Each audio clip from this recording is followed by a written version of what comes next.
साथियों, आज हम वाल्मीकि रामायण के बालकांड के 51वें सर्ग की कथा सुनेंगे।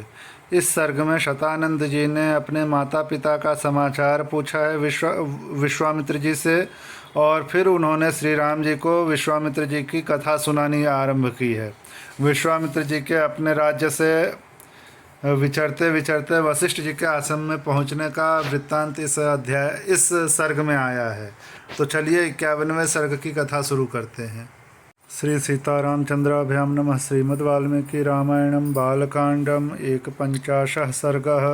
सतानंद के पूछने पर विश्वामित्र का उन्हें श्री राम के द्वारा अहल्या के उद्धार का समाचार बताना तथा शतानंद द्वारा श्री राम का अभिनंदन करते हुए विश्वामित्र जी के पूर्व चरित्र का वर्णन।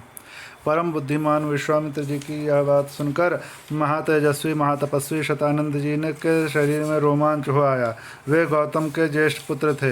तपस्या से उनकी कांति प्रकाशित हो रही थी। वे श्री रामचंद्र जी के दर्शन मात्र से ही बड़े विस्मित हुए।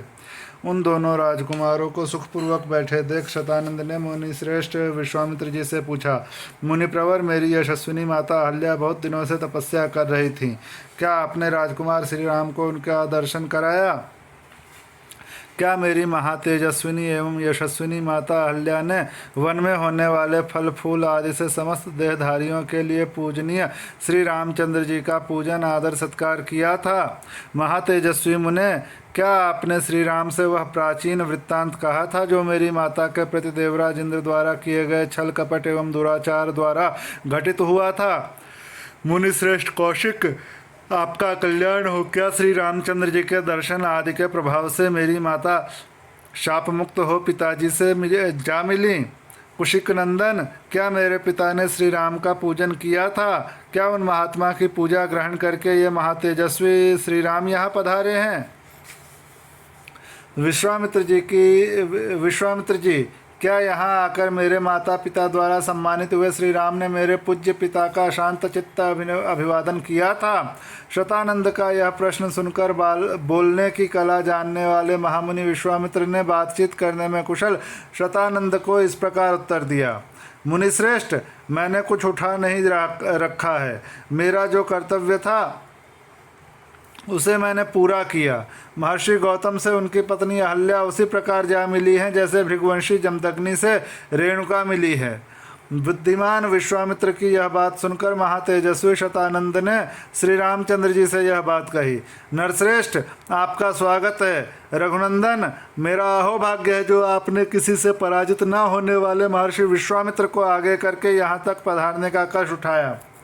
महर्षि विश्वामित्र के कर्म अचिंत्य हैं। ये तपस्या से ब्रह्मर्षि को पद को प्राप्त हुए हैं। इनकी कांति असीम है और ये महातेजस्वी हैं। मैं इनको जानता हूँ। ये जगतगुरु परम आश्रय हितैषी हैं। ये जगत के परम आश्रय हितैषी हैं। श्री राम इस प्रकार इस पृथ्वी पर आपसे बढ़कर धन्याति धन्य पुरुष दूसरा कोई नहीं है, क्योंकि कुशिक नंदन विश्वामित्र आपके रक्षक हैं जिन्होंने बड़ी भारी तपस्या की है। मैं महात्मा कौशिक के बल और स्वरूप का यथार्थ वर्णन करता हूँ। आप ध्यान देकर मुझसे यह सब सुनिए। ये विश्वामित्र पहले एक धर्मात्मा राजा थे। इन्होंने शत्रुओं के दमन पूर्वक दीर्घकाल तक राज्य किया था। ये धर्मज्ञ तथा विद्वान होने के साथ ही प्रजा वर्ग के हित साधन में तत्पर रहते थे।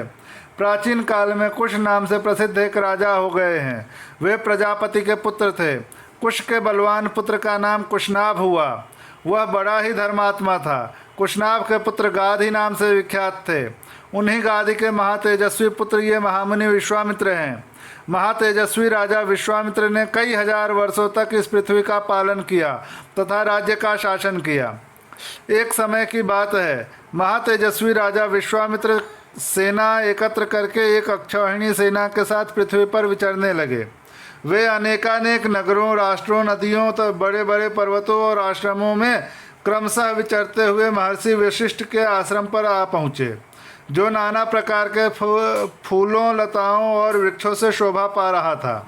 नाना प्रकार के मृग, वन्य पशु वहाँ सब ओर फैले हुए थे तथा सिद्ध और चारण उस आश्रम में निवास करते थे। देवता, दानव, गंधर्व और किन्नर उसकी शोभा बढ़ाते थे। शांत मृग वहाँ भरे रहते थे। बहुत से ब्राह्मणों, ब्रह्मर्षियों और देवर्षियों के समुदाय उसका सेवन करते थे। तपस्या सिद्ध हुए अग्नि के समान तेजस्वी महात्मा तथा ब्रह्मा के समान महामहिम महात्मा सदा उस आश्रम में भरे रहते थे। उनमें से कोई जल पीकर रहता था तो कोई हवा पीकर। कितने ही महात्मा फल मूल खाकर अथवा सूखे पत्ते चबाकर रहते थे। राग आदि दोषों को जीतकर मन और इंद्रियों पर काबू रखने वाले बहुत से ऋषि जप होम में लगे रहते थे। वालखिल्य मुनिगण तथा अन्यान्य वैखानस महात्मा सब ओर से उस आश्रम की शोभा बढ़ाते थे। इन सब विशेषताओं के कारण महर्षि वशिष्ठ का यह आश्रम दूसरे ब्रह्मलोक के समान जान पड़ता था। विजयी वीरों में श्रेष्ठ महाबली विश्वामित्र ने उसका दर्शन किया। इस प्रकार श्री वाल्मीकि निर्मित आर्ष रामायण आदि काव्य के बालकांड में 51वां सर्ग पूरा हुआ।